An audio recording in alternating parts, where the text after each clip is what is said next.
India's Prime Minister Narendra Modi meets US President Donald Trump June 26th.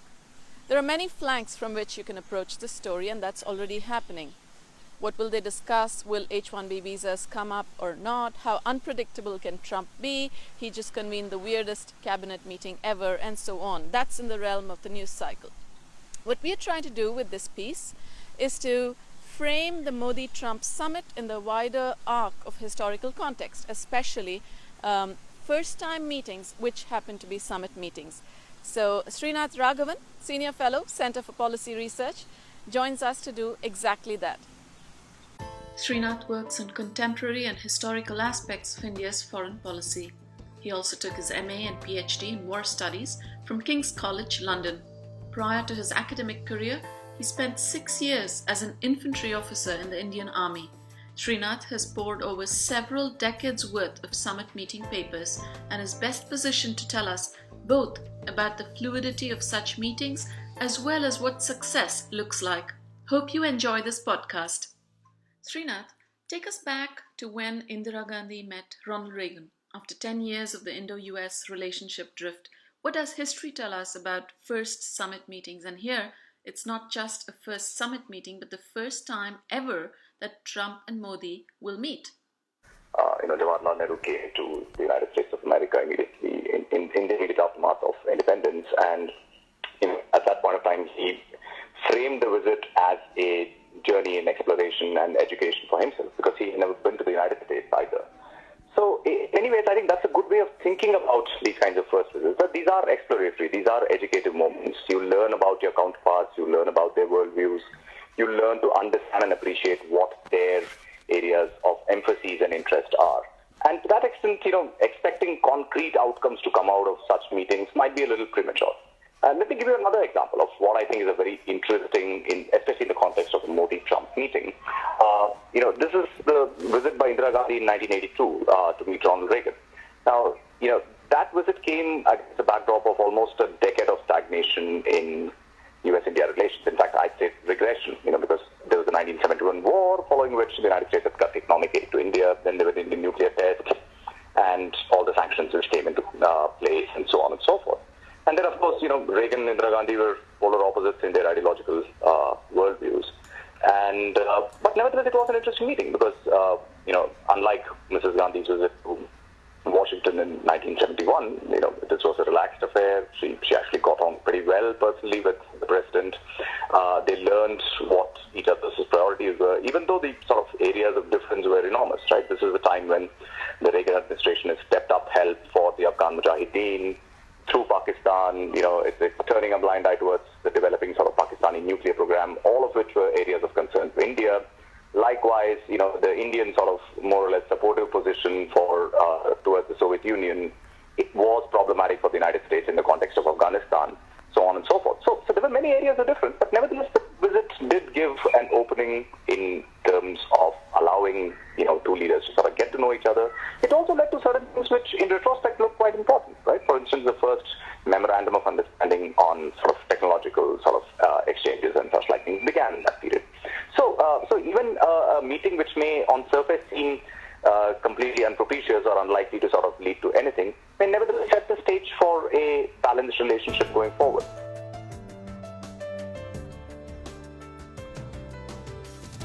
Well, as a historian, I've had the chance to read through records of meetings between Indian prime ministers and Indian presidents over the last 60 years. And looking through that kind of material, trying to place it in a sort of analytical perspective, what I've learned is that, at that level, which is why it's called a summit level, right at the very top, frankly, you never get too much into the details of things unless there is a meeting with a very specifically driven agenda, right? Especially these kinds of opening meetings are about opportunities to talk about worldviews, what they think is happening, not just in bilateral relationship, but more broadly, to try and understand where each other is coming from, and so on and so forth. So typically what happens is that if you have a good meeting, you try and say, okay, listen, these are the 3 or 4 things where we think, we can make something out of this relationship. So let's try and give the bureaucracies a chance to work on a set of things and then pick it up when we meet again. So that typically tends to be the way that first meetings go. Right? It's seldom the case that first meetings come in with very strongly prepared agenda, however, much the relationship might have a content in the past in a certain way.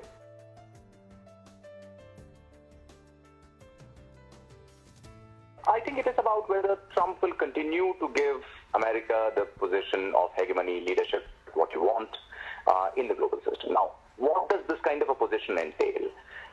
If you look at America's role since 1945, particularly in its dealings with its allies, the role entails a willingness to take asymmetric costs, right? So the United States will absorb certain costs in order to ensure that it gets consent for its leadership and its larger goals, which are more systemic in nature. That is how the American sort of hegemony is operated in the post-Second World War period. And I think the main concern of commentators and observers and the foreign policy establishment across, which is bipartisan concern, I think, is that whether Donald Trump's policies, which are, so-called the America First, is just a shorthand for saying that he does not seem like someone who is prepared to take those kinds of costs in order to sustain American leadership, because that is a precondition of hegemony. The hegemon has to be willing to absorb certain kinds of costs and accept certain kinds of asymmetric principles in its dealings with allies. Now, given that be the case, what do we make of as far as India is concerned? Now, India is not a straightforward ally of the United States. It has never been, and in fact, India's attempts at keeping its strategic autonomy have been one of the reasons why the relationship perhaps has not progressed as far as people might have expected it to. Now, nevertheless, I think it's fair to say that at least since India's economic liberalization began in the early 1990s, arguably even earlier, successive Indian prime ministers have worked on the assumption that a close relationship with the United States is useful. Now, in some ways, this was it was not as if they had too much of an option. Once the Soviet Union collapsed, unipolarity came, you had to sort of obviously find a way to do business with the United States. But I think it's more than that. I think at least since Atal Bihari Vajpayee, which is the late 1990s, I'd say, successive Indian governments have worked on the assumption that American hegemony actually works to India's interest as well. It works to India's interest because the United States upholds a certain form of globalization which benefits India economically.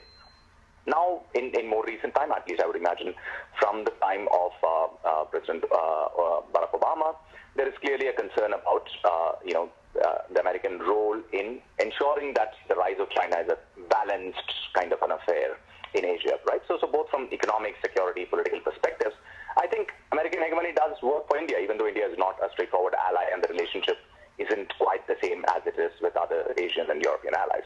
Now, my point in writing that was, all of this was to say that if American hegemony is likely to be in question, then many of the assumptions on which Indian foreign policy and at least the main lines of it have been crafted in the last 20 plus years may need to be reconsidered as well.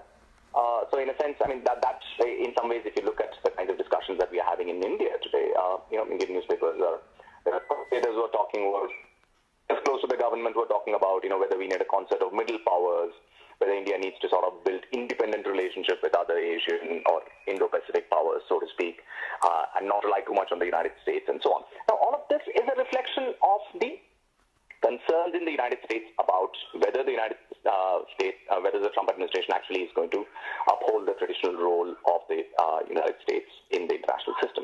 And I think that will be one of the things that Prime Minister Modi will be wondering about as he makes his way to Washington.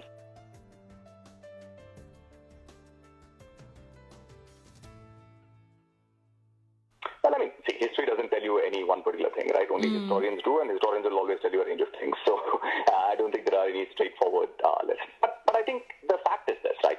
If you want to think about it historically, I think instead of thinking about parallels, we have to think about evolution. And the evolutionary story is the one that I kind of broadly sketched out, which is to say that we lived through a period of, American dominance and hegemony, at least amongst its allies in Europe and Asia. That was subsequently replaced by a period of more or less unipolar dominance in the immediate post-Cold War period.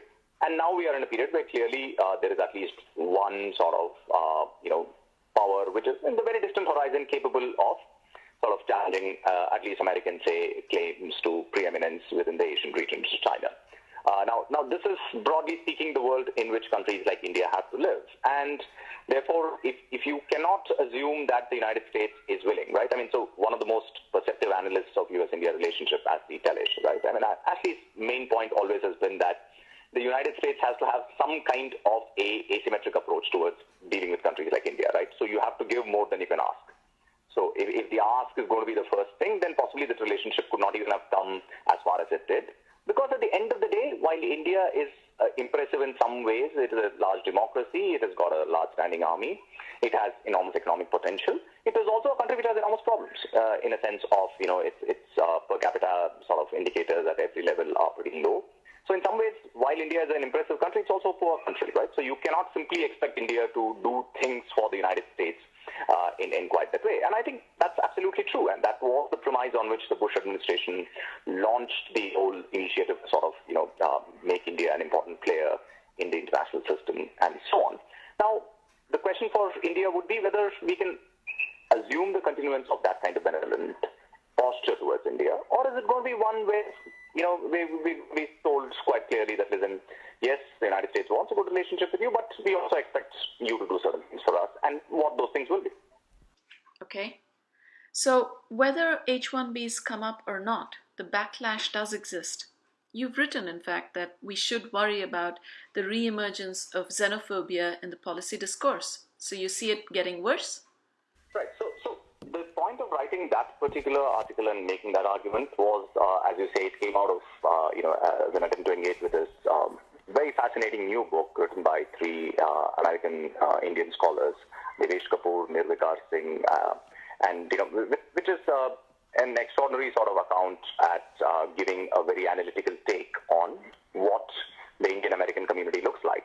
And so part of the book is historical, which is where my interests are as well. And what the historical record tells you is that, back in the early 20th century, when the first wave of Indian immigration into the United States began, right? I mean, and they're coming from the Pacific Coast, doing sort of construction, lumber work and such like things. The fact was that was happening in a context where there was a much wider degree of xenophobia in the United States, particularly against Asians. But xenophobia was primarily, directed at Japanese and Chinese, the so-called yellow peril and such like things. But the Indians were caught up in that, and then there were attacks against Indian immigrants. Senator Church tried to sort of bring a set of hearings in the U.S. Senate during the First World War, saying that, the Indian immigrants are undesirable and so on and so forth. So my point was not so much about the H-1B policy of this government, but about the government's overall attitude towards India, as you say, which does reek, at least in certain ideological moments, of a degree of xenophobia, particularly if you think about close advisors of the president like Stephen Bannon and the kinds of things that they've said, not just about Indian CEOs, but workers from a range of countries. I mean, there is an unmistakable, ring there of old xenophobic discourses, at least to people outside of the United States. I think it's completely unmistakable. So, and in that context, what I was trying to say was that if you are going to try and fashion a policy towards countries like India, or if India is going to look at, the United States and immigration there and such like things, it has to be mindful of this larger sort of cultural background. Because what changed for India from the mid-1960s, which is when the real story of the book, The 1%, really begins, that's the ascent of Indians to the top of all kinds of parameters amongst immigrant communities in the United States, is primarily that, it's that the United States itself has undergone a period of enormous cultural change, right, starting with the Civil Rights Movement. Correct. And acceptance of multiculturalism and so on. So what I was trying to point out was that it is that cultural background in the United States which allowed Indian workers and immigrants to flourish in the United States. Now, if you are going to see a significant change in that cultural background, as the election of Donald Trump seemed to signal, then, there are issues that we need to be looking out for. Well before Donald Trump became president, Niall Ferguson spoke about how the history of the 1920s tells us that Trump is inevitable and that a successful Trump would be dangerous. So what would a successful Trump foreign policy world look like? I think, the data do suggest that that argument is true. Now, and the one thing which we know from the history of the 1920s and the 30s, as Indian Ferguson and others have said, is that, this can go two ways. You can see movements from the left, you can see movements from the right coming out in such prolonged periods of global downturn and such like things, right? So I think he has tapped onto something real. And obviously he has channelized it in a direction, or at least attempting to channelize it in a direction that is quite uncomfortable to a lot of people outside the United States of America. But it will be interesting to see, whether this trend will survive Trump or not. Because, again, this trend is not just in the United States, it's there in a number of other countries, right? I mean, if you look at the recent elections in France, you will say that a candidate who is able to give a persuasive defense of the sort of, open globalized international order, even while acknowledging its failures, may have a stronger chance than someone who pretends that, nothing wrong has ever happened because of globalization and that everything is just fine. I mean, that I don't think, that kind of attitude is going to cut much ice with electorates in the West any longer. So what would success look like when Modi and Trump finish their meeting? Well, I think it will be an attempt, obviously, for the two of them to get to know each other, for India and the United States to understand that already, even before the two leaders have met, there are areas of difference, climate change being a very conspicuous one, which have emerged. But if they can sort of come up with an understanding that, listen, yes, there are differences, but we can sort of manage those differences and work on areas of convergence. For instance, you must have heard of, the speech given by the U.S. Secretary of Defense at the Shangri-La Dialogue, where in the context of security in the Indo-Pacific, he quoted Prime Minister Modi as saying, need for sort of open navigation systems and such like things, right? So there are important areas of convergence as well. If the two leaders agree that, yes, we build on convergences and try and make sure that areas of divergence do not end up disrupting the relationship. And that we also assume that, yes, going forward, there are other issues on the horizon, like, visa regimes, like intellectual property rights, like the United States' desire for an investment treaty with India, all of which are likely to be quite tricky going forward. So I think as long as you identify where the areas of work needs to be done, you're off to a good start. So is this where political leaders invite each other to their countries? Does that always happen? Yes, I'm sure. That's more or less kind of, a given that, you do sort of say that, I mean, at some point, it'd be good to sort of have each other. But the fact is that, apart from bilateral visits and so on, nowadays, the good thing about U.S.-India relations is that relationship has engagement at many levels. And maybe, I don't know, but, sitting here in India, it seems that one of the concerns about the administration is that it seems to be thin on staffing as yet, right? I mean, particularly the State Department and other positions. So I think, the relationship has a lot of bandwidth, but to keep it going, you need many channels, and you cannot simply rely on people at the top to sort of deliver. That never happens in any context. So I think giving impetus to official level exchanges, getting things going again,